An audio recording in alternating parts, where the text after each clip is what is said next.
Assalamualaikum warahmatullahi wabarakatuh. Madayaw, ugmaayong adlaw kaninyong tanan. Magandang araw sa inyo lahat. Ang impeachment complaint na inendorso ng akbayan ay isang papel na walang kalakip na kahit anong ebidensyang magpapatunay sa mga paratang na isinasaad dito. Hindi na ito bago. Matatandaan na ang impeachment laban sa akin ay naging sagot nila sa aking pag-alis sa gabinete. Isang hakbang na isinagawa dahil hindi na maipaliwanag ng Pangulo ang patuloy na pagkalugmok ng bayan sa kahirapan dulot ng kanyang kapabayaan at bisyo.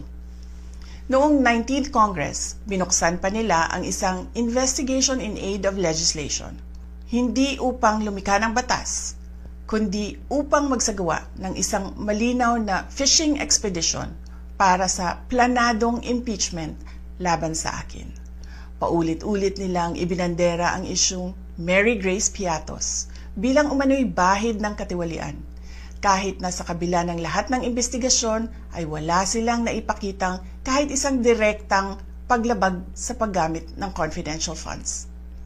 Sumunod na dito ang bentahan ng mga pirma para sa impeachment at ang mga tinaguriang for later release projects na ipinangako umano sa ilang miyembro ng Kamara upang itulang ang impeachment laban sa akin. Mga pangyayaring mismong inamin na ng ilang mambabatas sa kanilang mga naging pahayag. Mga kababayan, walang kredibilidad ang akbayan upang mag-endorso o magsumite ng impeachment complaint.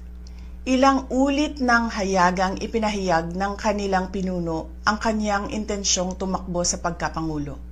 Isang malinaw na indikasyon ng pampulitikang motibo sa likod ng kanilang mga hakbang.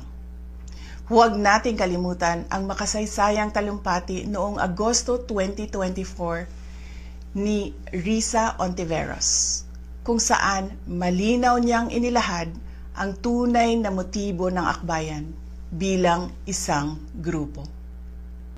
At habang ang anak niya ay may kapangyarihan pa, hindi magiging madali ang ating laban.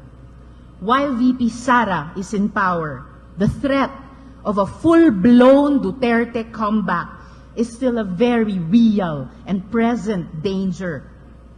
For one, they are supported by one major superpower, China. Kaya malinaw na lahat ng ito ay isang uri ng harassment at pang-aabuso sa proseso ng impeachment ng grupong akbayan. Hindi malinaw kung ano ang ipinaglalaban nila para sa kaayusan ng bayan, pero napakalinaw ng kanilang pamumulitika at pagpapahirap sa usaping diplomasya ng ating bansa. Sa huli, ang tunay na laban ay hindi lamang laban ng iisang tao o iisang grupo. Ito ay laban para sa katotohanan at sa dangal ng ating bansa. Naway magsilbi itong paalala sa ating lahat na ang kapangyarihan ng impeachment ay hindi dapat ginagawang sandata ng politika, kundi isang banal na proseso para sa hustisya at pananagutan. Sapagkat kapag nanaig ang abuso, ang tunay na talunan ay ang sambayanang Pilipino. Syukran.